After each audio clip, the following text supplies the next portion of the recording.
ask you another question, but we have actually gone live here, ladies and gentlemen. So in due time, we are a little bit late, but that's obviously not going to spoil the presents that we're going to have here for you, ladies and gentlemen, today, as we have Crack Clan going up in the blue against the last man standing in the red here on CP Process, the first map of ETF2L Week 5, Season 15, sponsored by Blackout Gaming.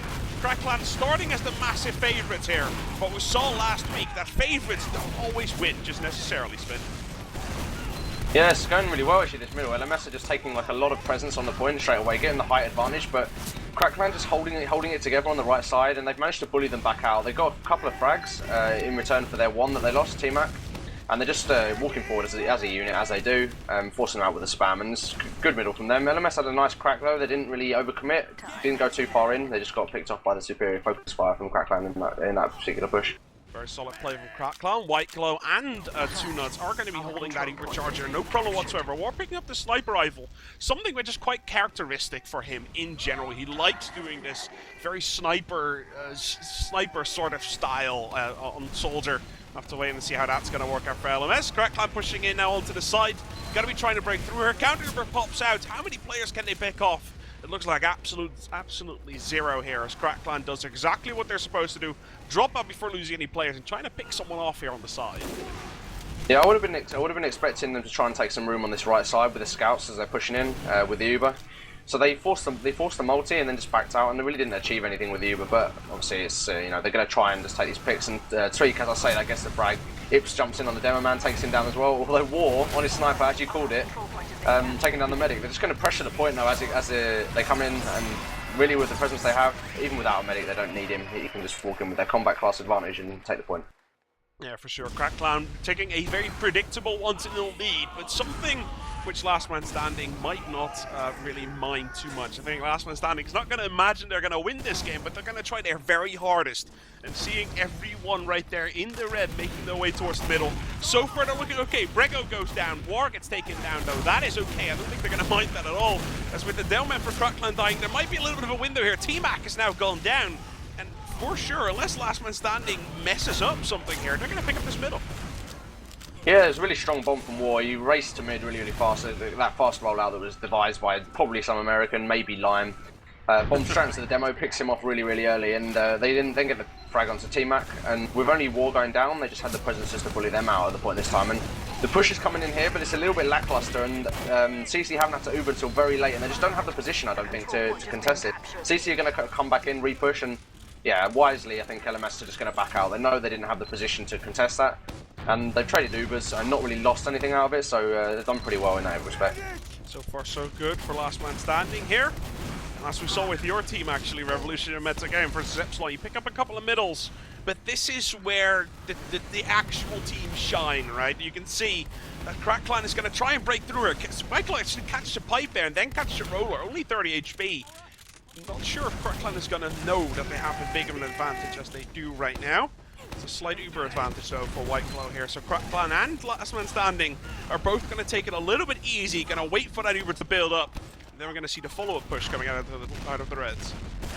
Yeah, this is really a wonderful middle for medics to try and avoid bombing soldiers, as let's call that. The Uber has come in from both teams. Forsaken jumping in really early, gets picked off without the Uber though. And that's really unfortunate for LMS. They haven't even popped the Uber in fact, so the Uber comes back in from Two Nuts and Brago, takes down the demo from LMS, forcing them back on all sides really. They're just going to take the point, bully them back. So the jump in really didn't achieve nearly as much as they wanted. They lost the bombing soldier and they didn't force the Uber, so Crack Clan pretty much just taking that off the back of an LMS mistake. I was a little bit scared for Two Nuts there, as he was about 90 HP standing still and he caught a pipe before Ubert. He was 7 HP I think before he managed to pop that Uber. I was a little bit scared for him, I'm not going to lie. But in the end, it's the most important part that I'm crapping my pants and not him. As we can right now see Crack Clan moving onwards with a slight Uber disadvantage. But again, the 6v6 scenario is something that a lot of the top teams don't mind. The top 3 teams in Europe are simply better. And that's what you can see right now. Crack Clan showing that in a 6 versus 6 scenario, Uber or no Uber, they don't really care. They're going to move on and they're going to outplay their opponents, much so like we see Epsilon and Broder doing quite often in these recent games against lower level teams. So far, Last Man Standing hasn't been able to figure something out yet. They seem to be losing duels here and there, obviously against the maybe third best team, at least from Europe at this moment in time. It is a very tough thing to do. Both Ubers get exchanged though, and Crackline again not losing a single player so far. Are they going to lose someone? No, it doesn't look like it. 6 players stay alive, 12 players stay alive. And both of these teams are going to go into Stalemate City. Yeah, if I was LMS, I'd just be trying to take these 1v1 fights. They always seem to be trying to avoid them and fight them as a team, but Crackline are the better team here. They've been together longer, they know each other a lot better, and they're going to win those interactions. As we saw in the last second fight, they just bombed in on the medic and just never got the pick. They went 1 by 1 and just didn't achieve anything. As I say that, the bomb comes in from T-Mac, picks it, and with the help of Brago, takes down Rico. And they've really had to do absolutely nothing there. The flank just cleaning up completely, walks in down the right side, getting the frags and just bully them back out. They just, yeah, they didn't really even have to do much. They didn't have to wait for the Uber, didn't even really have to push with the demo man. Yeah, correct. As we can see, last man standing. They're technically, like, if you think about the amount of player switches they've already had this season, the amount of roster changes, and the amount of substitutes that they have coming in, they're basically a big mess. Now with War getting shot down, though, they're going to put them even further down into the ground. It is a 6 versus 5. And Crackline anticipating on that war bomb that he did last round to take down Brago to win them the middle. This time around he got shot down. T-Mac gets shot down as well, but there's a lot of red players sitting in that corner, just being a meat fest there for Crackline. Very well played, very solid middle, and just I think the whole no mistake policy is something that Crackline is going to try and adopt this game. Yeah, that's the thing. LMS, if they're gonna win this, they have to take some risky plays, and Crackline are quite happy to just play defensive and make sure that they have to make their mistakes, basically, and they did their war going for his fast bomb again, didn't achieve what he needed to this time, and they're just going to walk in.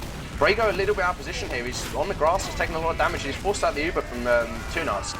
Tweak though on the flank, getting a pick on Sickless and thing to Rico. War getting a frag, but it's not really going to help them, I don't think. T-Mac going down to the 2 scouts, and yeah, actually CC have just backed out. I think, like I said, they're just going to play it safe. There's no really real need for them to start taking these fights when they don't feel comfortable. And there we go, there's another 2 frags for them, and that'll be the queue they wanted to go in. So with Tweak just annoying the demo medic and holding them in place, and Samsy comes in for the cleanup.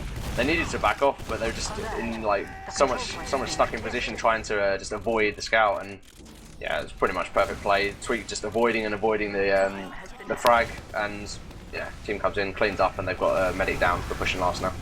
Very clear win there for Crackline. They managed to keep the medic and demo stuck in their place. Got to pick up the 3-0 scoreline now as Crackline pretty much on their way to what we expected today, coming out from them against Last Man Standing. Crackline so far, as I said, topping the board. Hasn't lost a single map yet this season. Doing very, very well. This is their 5th game already. They're looking very strong this season. Definitely going to be looking to get a higher place finish than that 3rd place they had last season. Going to try it out, ladies and gentlemen, as now they're going to make their way in through. This Last Man Standing surely going to be trying to put up a fight here. How much can they do, though? With that bomb on Brago getting dodged out, and now with T-Mac going down, it might actually be okay. They need to get out of corner there, Spin. I think there's actually a massive air shot on T-Mac there. I saw him come straight in, and then he got cleaned up by the scout, but I'm not 100%. Yeah, so they kept the frag on T-Mac, and they're just trying to hold it together as a unit, but that was a crits actually. I didn't see that at all. That's a fantastic crits from Mighty Me, finally getting his first 3 points on the board, and he takes down 3 with the crits on middle, winning them the middle. So Mighty Me finally picking up his points, and he's won his team the pick. So I think, is T-Mac gonna go for a play now? He's just showing his face a little bit of choke, trying to intimidate them, maybe make the medic play a little bit more defensive, and this is the crits we were expecting from LMS. So yeah, I mean, it's worked out for them on the first one. They had the element of surprise that time. Let's see how it works out now that Crackline know about it. A little bit embarrassed actually that I didn't notice the crit screen from White. The guy always goes crit screen whenever they lose anything, let alone 3 rounds in a row.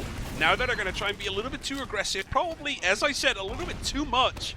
They lose 2 players into the in the process, though. So far, Mighty Me has not picked up a single kill that has not been due to a crit streak.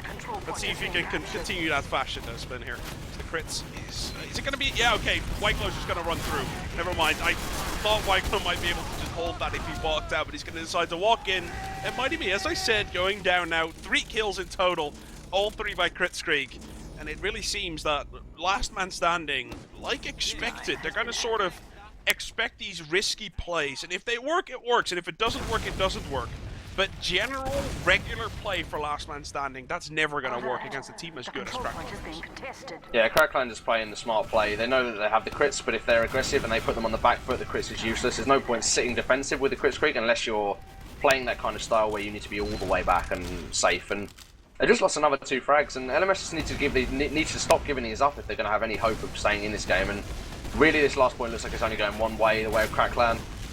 Everybody just going down for LMS. Sickless the last frag, and Forsaken still up, but not able to do anything. So it's a 4-0 to CC, and going into this possibly the final middle unless LMS can get their game together. And I'm hoping they can. Like the crits went well for them, and then as soon as CC knew about it, they just regrouped, and yeah, they just completely voided the next one. So well played from them. They're just showing that they have the composure to keep the advantage, as long as, even if they know they've just lost the middle and lost a few players.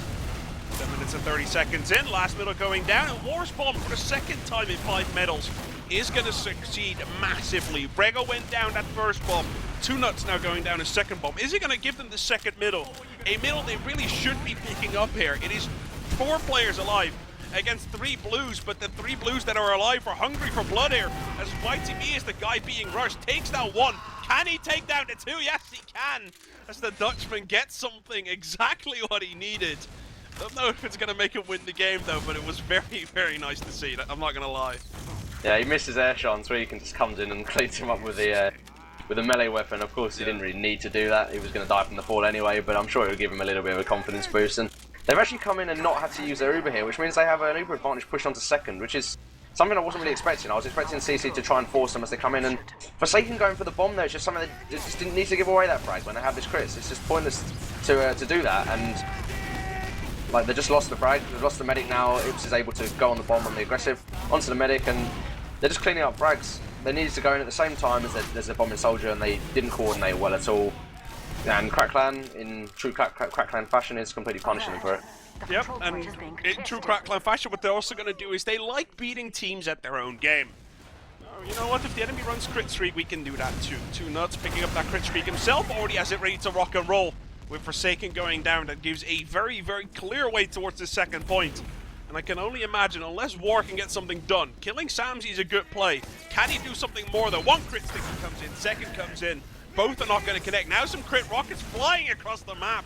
Not going to connect onto anything either, but Crackland, once again, in a 5 versus 5 scenario, they're happy to take the fight towards the Reds. And with taking down War here, I think Crackland is going to be looking to pick up the 5-0 spin. That was really unusual. They used the crits and really didn't achieve a lot by it, and LMS gave them the point anyway. They didn't seem to want to contest it after the crits had come in. Ips actually going down early in this fight though, and if Tweak can go down, then that's a really good pick. They might be able to push second. But Tweak, as always, is well known for dodging. He keeps himself alive for long enough to delay this push. Brego just causing hassle on his left side. Scout comes in onto him now. He hits 1 pipe. Can he hit the second? He doesn't. He goes down to the second Scout. So a few players going down for Crackland. They keep the medic up though, and they're going to have the Uber advantage now push on to last. Yeah, they're going to have a very clear crits window to actually push in. Crit streak obviously not as big of a deal as a regular Uber advantage. We've seen that multiple times. You can crits in into an enemy, but you're still actually going to be able to get taken down. Whilst with an Uber, it is so unbelievably hard to actually stop that if you fight against a team. But like any team always does, whenever it's a roll and people are not paying attention, they switch maps way too early when it's already 5-0. So 5-4 to LMS, I reckon. Yeah, it must be.